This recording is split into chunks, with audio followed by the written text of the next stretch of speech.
오늘도 이 자리에 나오셔서 함께 예배드리시며 또 하나님을 알아가시는 모든 분들께서 하나님을 아는 지식에 또 주님을 아는 그 모든 사랑에 충만하시기를 주님의 이름으로 축원합니다.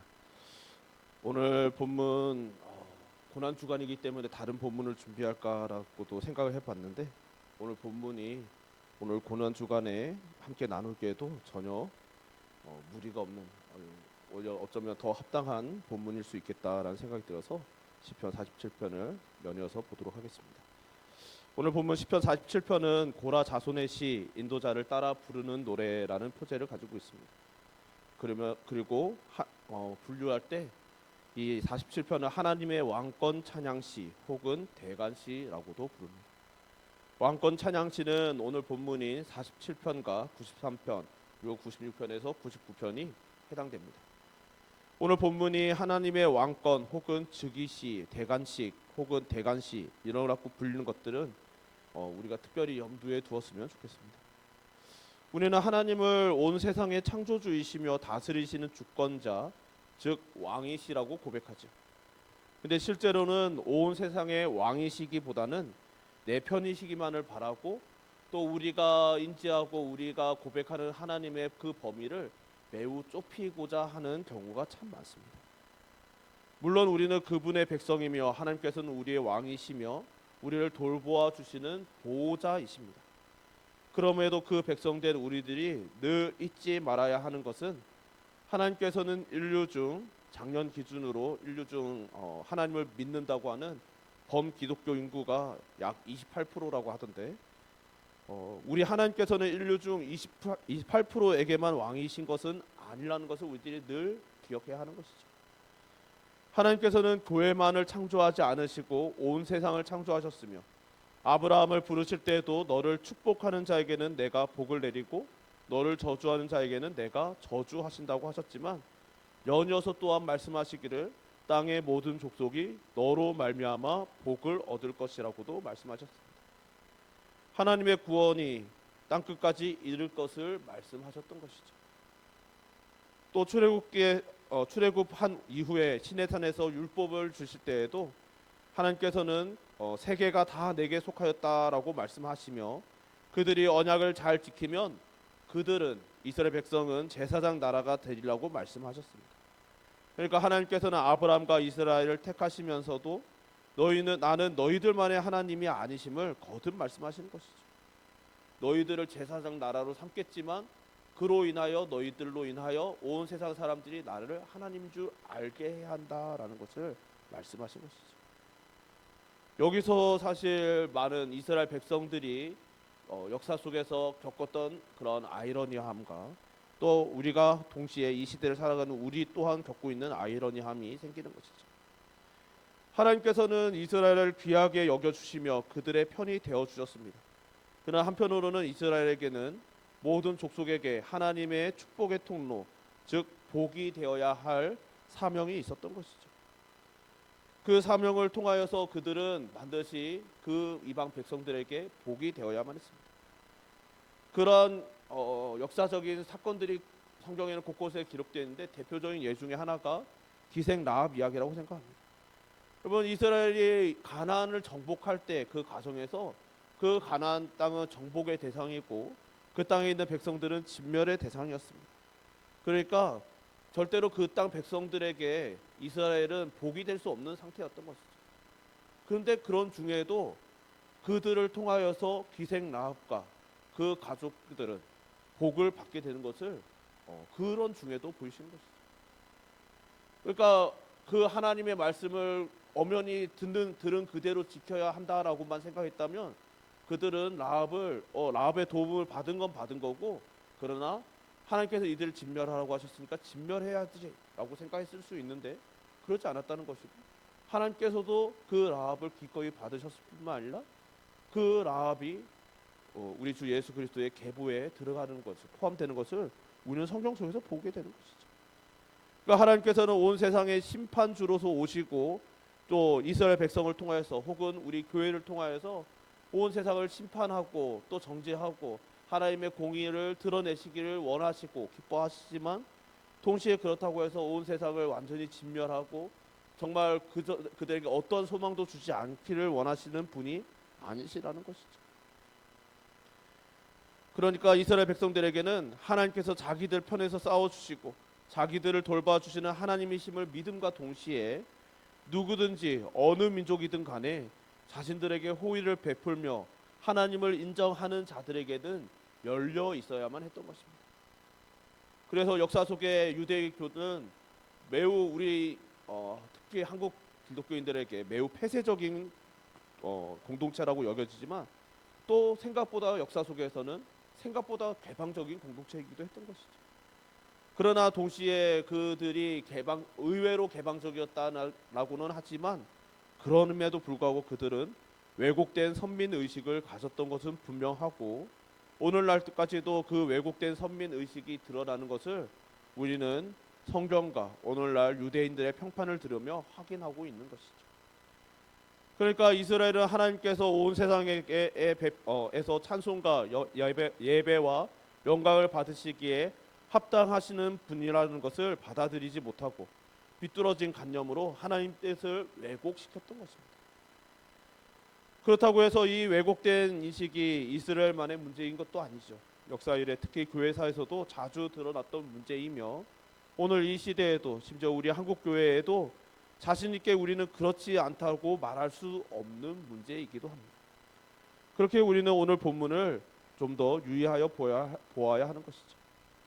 앞서도 말씀드렸듯이 본문은 대관식과 연관이 있습니다. 그러니까 하나님께서 온 땅의 왕으로 즉위하시는 것을 경축하는 분위기가 오늘 본문 전체에 가득합니다.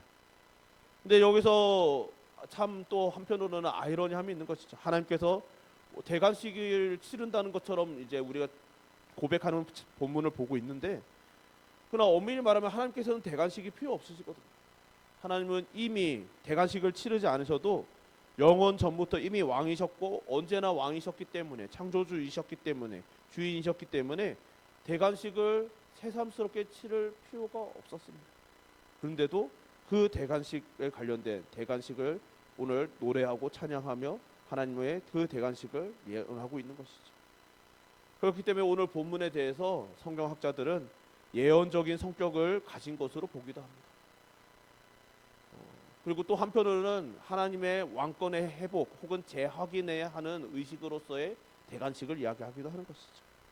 예컨대 7절에서 9절은 지금도 사실 아직 일어난 일이 아닌 것을 노래하고 있죠. 시인 때뿐 아니라 7절에서 9절 보면 오늘날까지도 아직 뭇 백성이 하나님께 무릎을 꿇지도 않았고 아브라함의 백성이 되지도 않았습니다. 이 말씀은 오히려 요한계시록과 유사한 점이 있기에 종말론적이고 예언적인 시가 되는 것이죠. 아직 오지 않은 그 날이 올 것을 바라보며 오늘 본문 시편 47편은 그 날을 멀리서 바라보는 예언이기도 한 것입니다.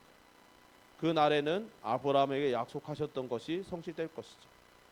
그래서 우리는 시편 47편을 읽을 때 이미 온 땅의 왕이신 하나님께서 온 땅의 왕 되심을 회복하시고 마침내 온 땅이 인정하게 될 날이 올 것을 바라보며 이 시편 47편을 보아야 하는 것이고 이 47편을 노래해야 하고 찬송해야 하는 것이죠.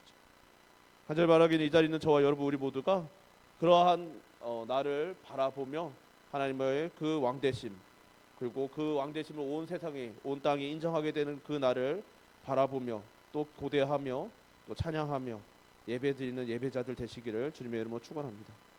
또 오늘 본문은 구조적으로는 두 개의 단락 혹은 두 개의 연으로 구분할 수 있는데 1절에서 5절은 주로 과거에서 현재에 이르기까지 하나님께서 하신 일들을 보며 그분에게 열광적으로 반응하고 즐거워할 것을 촉구하는 내용이고 6절에서 9절은 하나님께서 장차 행하시고 성취하실 온 땅의 절대 주권과 왕권을 바라보며 찬송하라는 내용입니다. 그런 오늘 본문은 이렇게 시작되죠. 너희 만민들아 손바닥을 치고 즐거운 소리로 하나님께 외칠지어다. 아멘. 만민들을 부름으로써 시인은 하나님의 왕권이 온 땅 모든 세상에 미침을 암시하고 있습니다. 여기서 이 시편의 분위기를 우리가 주목해야 하는데 이 시편의 분위기는 손뼉을 치고 그러니까 손바닥을 치는 것이 손뼉 치는 것이죠. 즐거운 소리로 하나님께 외치라고 말합니다. 이 외치라는 말은 원어적으로는 함성을 지르라는 말인데, 전쟁에서 때로는 군인들로 하여금 함성을 지르게 함으로써 사기를 복돋고 적의 기세를 꺾기 위한 용도로서 이런 함성을 지르게 하는 일들이 많이 있었습니다. 그런 것들을 보여주는 것이죠. 혹은 때로는 전쟁 중이 아니라 전쟁이 끝난 뒤에도 우리가 이겼다라는 의미로서 함성을 지르는 기쁨의 함성을 의미하기도 합니다. 오늘날 현대에는 이제 이런 모습을 잘 볼 수 없지만, 그러나 스포츠 경기장에서 팬들이 자기들이 응원하는 팀들을 향해서 열광하고 함성을 지르는 모습에서도 우리가 그런 모습을 엿볼 수 있는 것이죠. 그 팬들은 목이 쉴 만큼 노래 부르고 함성을 지르며 응원을 하는 것이죠. 오늘 본문 1절은 오직 한 분 하나님께 돌려지는 예배로서 그러한 열정적인 박수와 함성을 지르라고 말하고 있는 것입니다. 예배의 목적과 대상은 오직 성삼위 하나님뿐이신 것이죠. 시인은 만민들에게 손뼉치고 즐거운 소리로 그 하나님께 함성을 지르라고 말하고 있습니다. 이 말씀의 그 기저에는 하나님께서는 온 세상 모든 만민들로부터 손뼉침과 함성을 지르는 이 열정적인 예배를 받으시기에 너무나 합당하시다는 생각이 깔려 있는 것입니다. 또 2절에는 지존하신 여호와는 두려우시고 온 땅의 큰 왕이 되심이로다라고 말씀하죠. 우리 성경에는 생략되어 있지만 원문에는 2절이 왜냐하면이란 뜻의 접속사로 시작되고 있습니다. 즉 앞서 열광적으로 찬송하라고 말하는 이유가 2절에 나오는 것이죠. 하나님께서는 지존하신 하나님이시며 마땅히 경외할 대상이시고 또 온 땅을 통치하시는 주권자이신 하나님이시기 때문에 너희는 찬양해야 된다는 것이죠. 여기서 지존하신, 이 지존하다는 표현은 세상 모든 신들 위에 계시는 하나님을 의미합니다. 또 두려우시고라는 것은 마땅히 경외의 대상이 되시는 하나님이시라는 의미가 되죠. 이어서 3절과 4절에서는 온 땅의 왕이신 하나님께서 행하신 일을 말합니다. 여호와께서 만민을 우리에게 나라들을 우리 발 아래에 복종하게 하시며 우리를 위하여 기업을 택하시나니 곧 사랑하신 야곱의 영화로다. 온 땅의 왕이신 하나님께서는 두 가지 일을 행하셨죠. 먼저는 만민과 나라들을 우리 발 아래 굴복하게 하셨습니다. 그리고 우리를 위해 얻으신 그 땅을 기업으로 택하여 주셨습니다. 이것은 온 땅의 주인이시고 왕이신 하나님께서 하나님 당신의 주권을 따라서 행하신 일인 것이죠. 아마도 시인은 가나안 정복을 회상하며 노래하고 있는 것으로 보입니다. 하나님께서는 가나안 족속들을 그 땅에서 내쫓으셨고 이스라엘에게 그 땅을 기업으로 주셨던 것이죠. 하지만 여기에서 사용된 동사 복종하게 하시며와 택하시나니라는 이 동사는 미완료 시제로 사용되고 있습니다. 즉 과거를 넘어 미래의 영역까지, 그러니까 지금 현재도 여전히 완료되지 않은 미래까지 이루어질 일이라고 말하는 것이죠. 즉 가나안 정복 전쟁을 넘어서 과거를 회상하며 그 때를 떠올리며 찬양하지만 먼 장래에도 있을 그러한 은혜를 노래하고 있는 것입니다.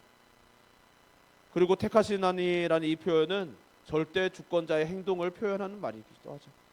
온 땅의 왕께서 당신의 소유인 것들 중에서 한 곳을 주권적으로 택하셔서 이스라엘에게 기업으로 주셨다는 말입니다. 당시 가나안 사람들이 생각했던 것처럼 그 땅은 바알로 대표되던 우상들의 땅이 아니었다는 것이죠. 애초에 그들은 바알의 땅이라고 말하며 정말 이 땅은 자신들의 신들의 땅이라고 말하였지만, 그러나 그 땅은 애초에 처음부터 하나님의 땅이었다는 것입니다. 사랑하신 야곱의 영화로다라는 표현도 나오는데, 이것은 하나님께서 그들을 택하심은 전적으로 하나님의 기쁘신 뜻, 사랑 외에는 다른 이유가 없다는 것을 보여주죠. 이것은 하나님께서 모세를 통해 신명기에 기록하신 대로입니다. 신명기 7장 7절에서 8절에 여호와께서 너희를 기뻐하시고 너희를 택하심은 너희가 다른 민족보다 수요가 많기 때문이 아니니라. 너희는 오히려 모든 민족 중에 가장 적으니라. 여호와께서 다만 너희를 사랑하심으로 말미암아 또는 너희의 조상들에게 하신 맹세를 지키려 하심으로 말미암아 자기의 권능의 손으로 너희를 인도하여 내시되 너희를 그 종 되었던 집에서 애굽 왕 바로의 손에서 속량하셨나니. 아멘. 이거 하나님께서 모세를 통하여 그들에게 말씀하신 대로, 가르쳐 주신 대로 그들은 그들이 어떤 택함을 받을 어떤 이유나 자격을 갖추었기 때문이 아니라, 앞으로 그들이 자격을 갖출 만한 어떤 가능성이 보였기 때문도 아니라, 오직 하나님께서 주권적으로 그들을 선택하셨다는 것이죠. 그러니 여기서 영화라는 말은 자랑을 의미합니다. 야곱의 기업은 영광스럽고 자랑스럽다는 것이죠. 그러니까 이 영광스럽고 자랑스러운 이 기업을 온 땅의 왕이신 하나님께서 대적들을 물리치고 자기 백성에게 주셨습니다. 그러니까 다른 것이 영광스러운 것이 아니라, 정말 우리는 이 기업을 받을 자격이 없었는데 하나님께서, 온 땅의 왕이시고 왕 중의 왕이신 하나님께서, 신들 중에 신이시라고 불리시는 그 전능하시고 지존하시고 유일하신 하나님께서 정말 그 모든 대적들을 물리치시고 친히 택하신 백성에게 아무 자격도 없고 앞으로 어떤 가능성도 보여줄 수 없는 그들에게 영광스럽게 하사해 주셨다는 것이죠. 그러니 이 시인은 이것이 너무나 영광스러운, 정말 감격스러운, 자랑스러운 우리의 기업이다, 야곱의 기업이라고 고백하고 있는 것입니다. 이 감격이 시인으로 하여금 하나님께 열정을 다해 손뼉치고 함성을 지르게 하는 것이죠. 그리고 5절에 하나님께서 즐거운 함성 중에 올라가시며 여호와께서 나팔 소리 중에 올라가시도다 라고 이야기하죠. 이 구절은 다윗이 언약궤를 예루살렘에 옮겨 안치하던 그 역사적인 장면을 떠올리게 하죠. 사무엘하 6장에 보면 다윗과 온 이스라엘 족속이 즐거이 한호하며 나팔을 불고 여호와의 궤를 메어 오니라라고 기록하죠.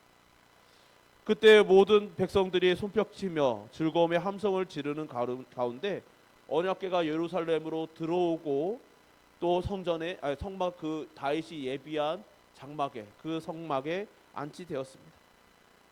이것은 다윗뿐만 아니라 당대 그 장면을 해상하던 수많은 시인들과 믿음의 선진들이 고백하기를, 원래부터 그 이전부터 하나님께서는 이미 이스라엘 백성의 왕이셨지만 다윗은 그 언약궤를 모시는 그 의식을 통하여서 하나님께서 다윗이 자신이 왕이지만 진정한 왕은 하나님이시라는 고백을 하였던 것으로 되새기는 것이고, 또한 그럼으로써 정말 그분은 그런 영광을 받으시게, 우리의 한호를 받으시며 입성하시며 우리의 왕이심을 재확인 받으시기에 부족함이 없으신 분이심을 고백하는 것으로 보이는 것이죠.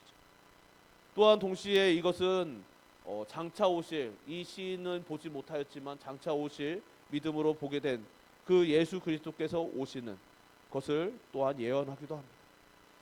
이 교회사에서는 예수님의 승천을 떠올리는 개념으로 주로 인식하고 있는데, 예수님의 승천일에 그래서 오늘 본문을 주로 찬송으로 부르며 읽으며 서로 나누기도 했던 것이죠.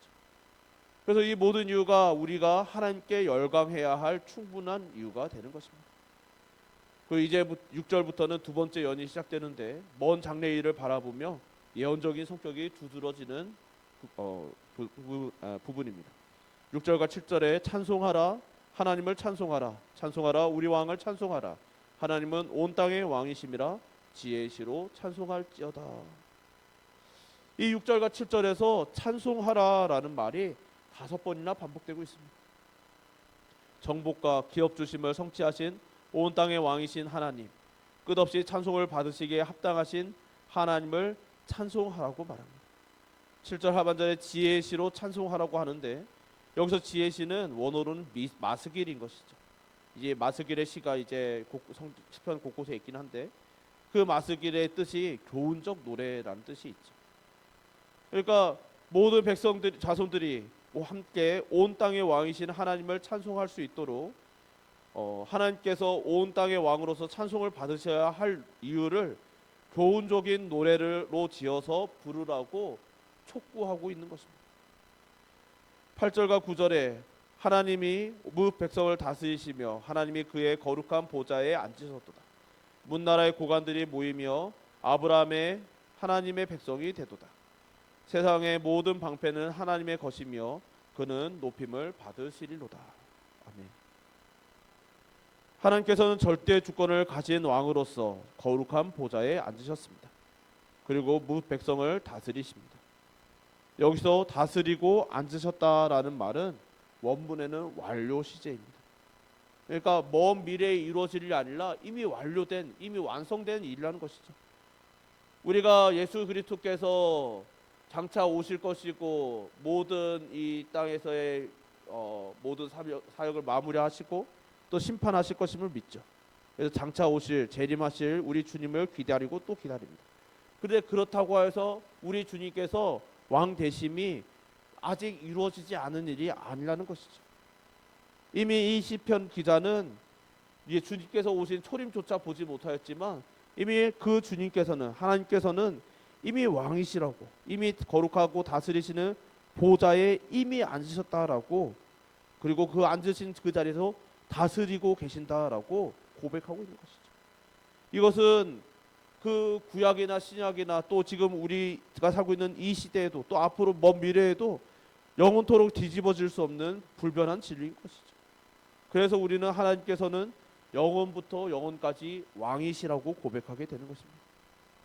그러나 동시에 이 시제는 예언적인 완료 시제를 의미하기도 합니다. 이것은 하나님께서 마지막 때에 모든 대적을 물리치시고 온 땅을 통치하시는 완전한 성취가 이루어질 미래를 내다보는 예언이기도 하기 때문이죠. 계속 11장 15절에 보면 계시록 11장 15절에 보면 일곱째 천사가 나팔을 불매 하늘에 큰 음성들이 나서 이르되 세상 나라가 우리 주와 그의 그리스도의 나라가 되어 그가 세세토록 왕 노릇 하시리로다 하니라고 한 말씀이 오늘 본문이 성취되는 때를 내다보고 있는 것이죠. 그러니까 구약에 있는 이 오늘 본문 말씀과 또 요한계시록이 요한이 남긴 이 계시록이 동일한 것을 바라보고 있다는 것입니다. 9절 말씀 문 나라의 고관들이 모여 아브라함의 하나님의 백성이 되는 일은 아직도 지금도 여전히 성취되지 않았죠. 그리고 세상 모든 방패가 하나님의 것이라는 표현에서 방패는 방패를 가진 사람들, 지상의 강한 전사들을 가리키는 말인데 그 용사들이 하나님께 속하게 되어 하나님께서 높임을 받으실 것이라고 말하며 시인은 그 찬송을 마무리하고 있습니다. 그리고 이것은 아직 완성되지 않은 이 미완의 예언은 그리스도 안에서 마침내 성취될 것이죠. 우리도 그 날을 기다리며 시인이 오늘 본문의 시인이 고백하며 노래하며 그 날을 기다리며 찬양하였듯이 우리도 그 날을 기다리며 찬송을 부르고 있는 중인 것이죠. 분명한 것은 그 날은 반드시 온다는 것입니다. 더디지도 않고 빠르지도 않게 하나님께서 정하신 때에 반드시 올 것입니다. 이 사실을 늘 믿으시며 늘 소망을 품고 찬양하며 살아가시는 예배자들 되시기를 주님의 이름으로 축원합니다.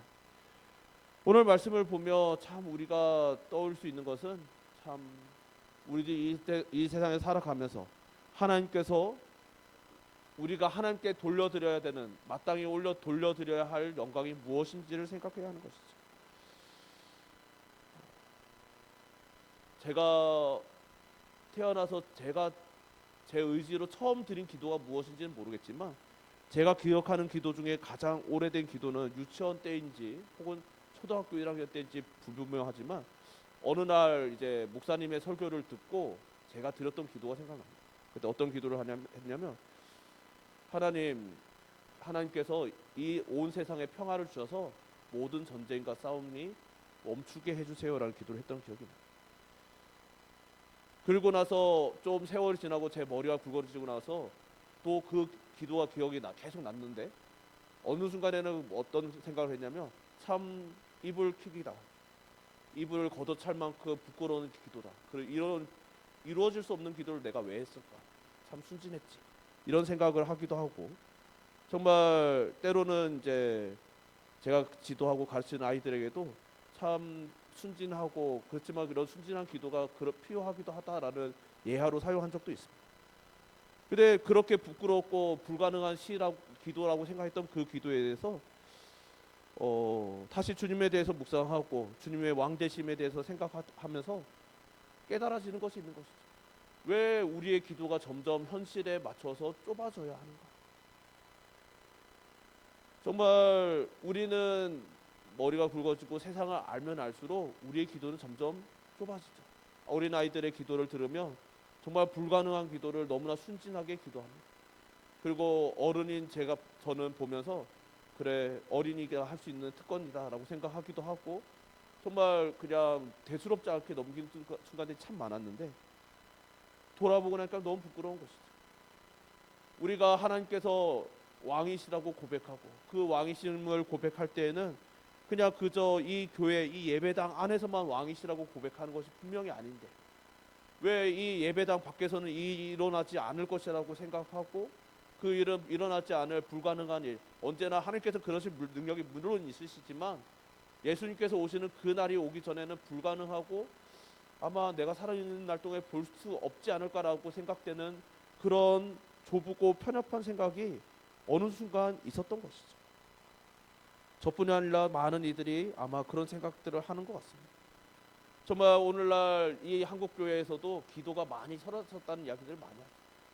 근데 그 사라졌다라는 기도가 정말 우리 성도들 개개인의 기도가 줄어들었다는 의미는 아닌 것 같습니다. 여전히 기도하시는 분들은 여전히 기도하고 계십니다.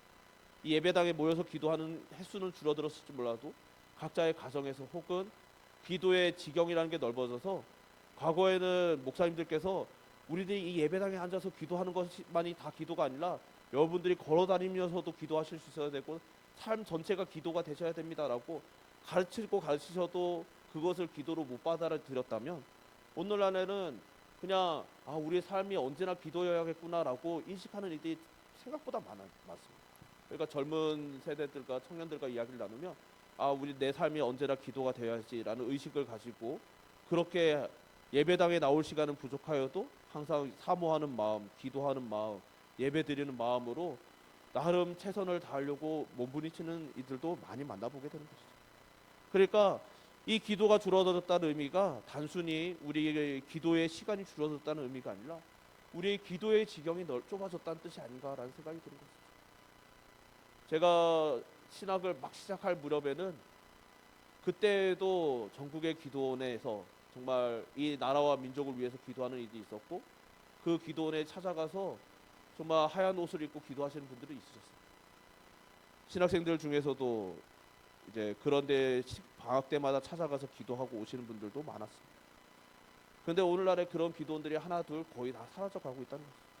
그리고 그런 의식을 가지고 살아가는, 정말 기도의 삶의 기도하는 정말 많이 이루어진 것 같지만, 그래서 하는 기도들을 이야기를 들어보면 기도의 폭이 너무 좁은 것이죠. 나라와 민족이라는 것은 너무나 거창하고 현실적인 기도, 내 삶에 정말 내 눈에 보이지 않을 먼 나라와 민족과 혹은 세계 열방을 향한 기도보다는 정말 내 안에서 혹은 내가 내 눈에 보이는 이 내 삶의 바른 이 안에서만 이루어지는 역사를 위해서 기도하는 거죠.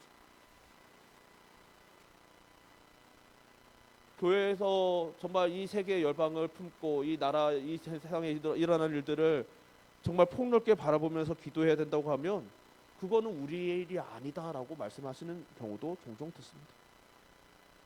근데 그런 말들이 어쩌면 현실적인 말이지만 사실 오늘 시편을 보면서 되새길 때는 그것이 정말 우리가 하나님을 진정으로 왕으로 모시는 것인지 우리는 돌아봐야 하는 것이죠.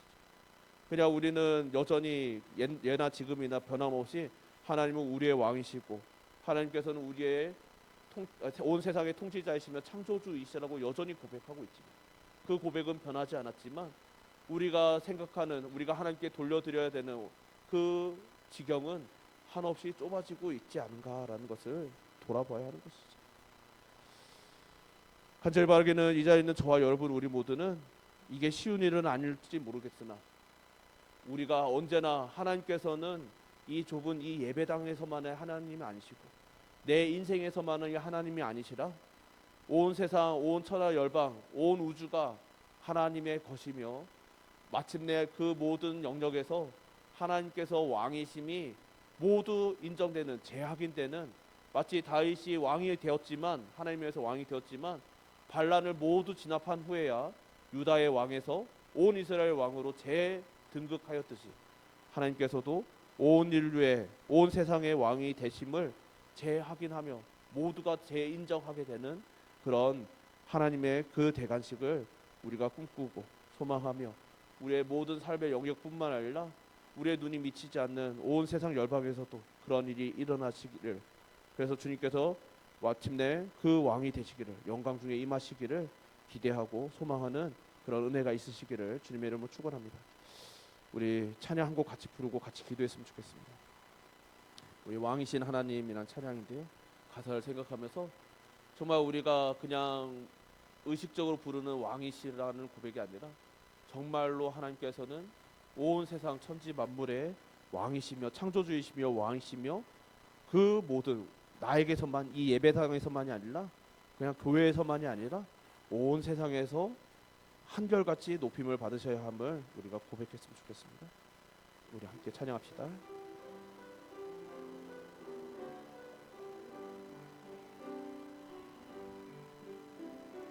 왕이신 하나님 높임을 받으소서.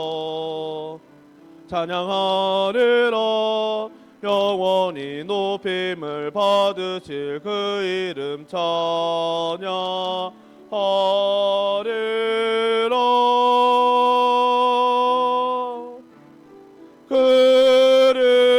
그리스도 진리로 다스리네.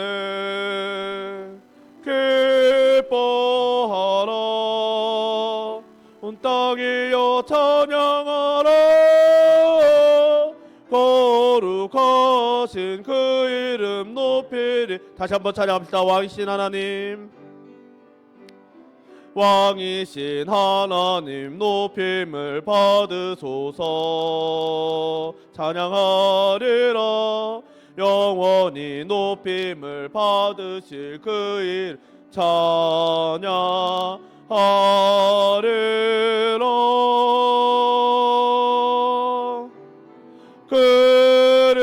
그리스도 진리로 다스리네.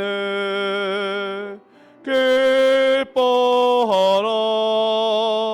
온 땅이여 찬양하라. 거룩하신 그 이름 높이리라. 우리 함께 기도합시다. 기도하실 때 하나님께서는 우리의 왕이실 뿐만 아니라 우리의 왕으로 한정되시는 분이 아니라 온 세상 온 만물의 왕이심을 우리가 늘 인정하고 고백하오니 우리의 지경의 좁음과 상관없이 한결같이 영광을 받아 주시옵소서.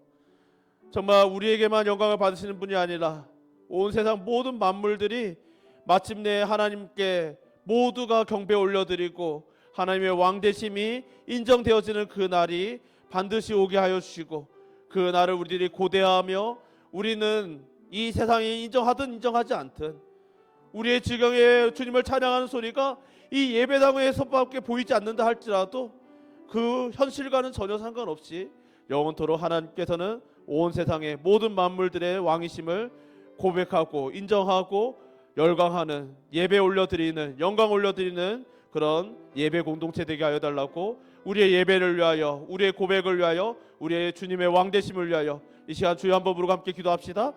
주여, 사랑을 거려 부사하신 하나님 아버지, 주님께서 우리에게 주신 주님을 깊이 생각하는 이 시기에 주님께서 왕되심이 어떤 의미인지 한번 되새겨 보았습니다. 주 하나님 아버지, 이것이 고백이 주 하나님 아버지 우리의 고백이를 원합니다. 주 하나님 아버지, 단순히 이 예배당 안에서 하나님은 우리의 왕이십니다라는 고백으로 끝나지 않게 하여 주옵소서.